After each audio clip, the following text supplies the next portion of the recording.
Hey everybody, I have a video here for you today. Now something I found last night that I thought was pretty cool, and I think it kind of flies in the face of what Egyptologists have been teaching us.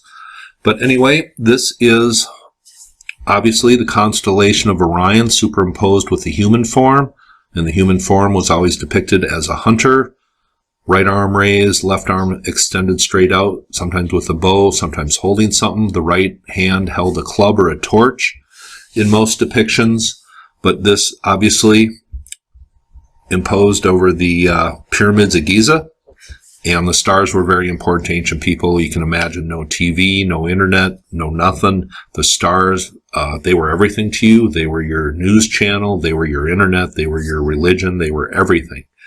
And many ancient cultures, so many stories are told in the stars. And I just want to go over to something I found last night. And this is an ivory label coming from a pharaoh of the very first dynasty. And this is the Pharaoh Den. And this is the Pharaoh Den, and obviously in the classic posture of Orion, holding something in his right hand, left hand extended, obviously in a warrior or hunter pose here. And this, he is conquering evil invaders from the east. And that is what this depicts here, the land going across and then upwards. These are people coming in from the east. They are evildoers. This over here on the right-hand side is a depiction, I believe, of Set and the evildoers coming in from the east, and he is conquering them. And this comes from about 7 centuries, I believe, before people say is the very first mention of Orion in connection with the pharaohs of Egypt. But this comes from, I believe, around 3100 BC. I believe the Pharaoh Den is the 4th pharaoh of the very first dynasty. So obviously Orion and the pharaohs goes back a lot further than the pyramid text. But I just wanted to show you that. And I also want to show you some other depictions of pharaohs. And this proves that Orion and the pharaohs went all the way through the pharaonic period. Here is Pharaoh Den from the very first dynasty, the very beginning of dynastic Egypt.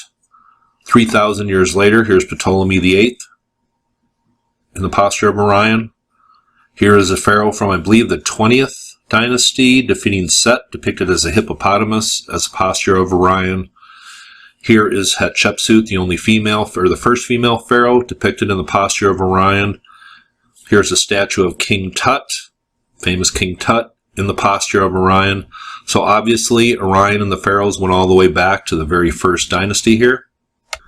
So what else does this ancient label of Pharaoh Den? And he has some other names, and I'll leave those in the description below. But what does this royal label, this depiction, tell us? Besides the evil invaders coming in from the east? Well, behind the pharaoh here, this is the name, I believe, of his high priest, or somebody very important to him in the spiritual realm. He is holding up here, I believe this is called a scepter, just a royal weapon, I suppose you could call it. But obviously defeating these evil doers, these invaders from the east. In front of him here is his name, and this rectangle is called, I believe, a Seraph, and these were unique to the individual pharaohs, had their name on it, and what this depicts is a view out of his royal palace. I believe that is what the Seraph involved, and here you see in the distance 1, 2, 3 mountains or pyramids. Over here, once again, is a depiction of Set in glyphs.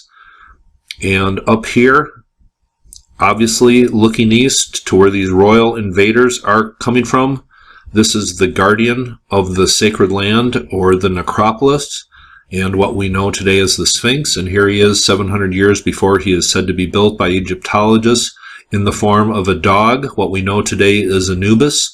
This, I believe, shows the original form of the Sphinx, and it is in the form of a dog. And I'm going to be talking about a name, even a more ancient name than Anubis, and I'm going to be talking about that in a couple days. But this is Anubis is the familiar name we know as the dog, and here he is depicted as guardian of the sacred land and the necropolis. And people have said, you know, this Sphinx mystery, if this is the greatest statue in the world, obviously it should have been depicted on royal emblems or funerary seals or stuff like that coming from ancient Egypt. It's a huge, most famous statue in the world. Where is it? Well, it is depicted, people. Here is the royal necropolis seal coming from the Valley of the Kings in the 18th dynasty. And here you see what we know as Anubis depicted guarding the necropolis or the cemetery. Exactly what the Sphinx's role would be doing. And going down a little farther, this is a necropolis seal from the funerary enclosure of Senwar from the 12th dynasty at the mountain of Anubis. The guardian of the necropolis was Anubis. That's why this mountain was named this. He was guardian of the sacred land, the necropolis. That is what the Giza pyramid area is known as. This should all be coming together for you people. This is coming from King Tut's tomb. His tomb has been in the news a lot lately. They have had to build secret compartments a long time ago in these tombs from the Valley of the Kings. Looting was a problem in antiquity. A lot of tombs are found just ransacked, and remnants of this type statue has been found in many pharaohs' tombs that were looted. And what does Anubis, and this greeted Howard Carter when he stepped into King Tut's tomb, first one to do that after 3,500 years. This is what he was staring at.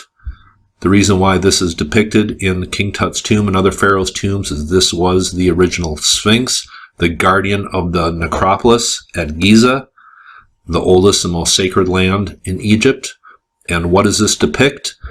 Here is an ancient depiction of Anubis on top of this box, and the ancient Egyptians tell us what this whole scene is. Now, most people will tell you that the Sphinx is a lion with a human head, and it's aligned to the constellation of Leo, and it might be. I liked that theory at one time, but all I have learned, ancient people did not do 1,000-year general alignments to constellations.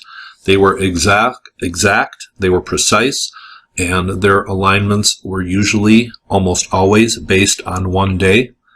The Sphinx is aligned to the rising sun on March 21st, the day that represents resurrection, light overcoming darkness.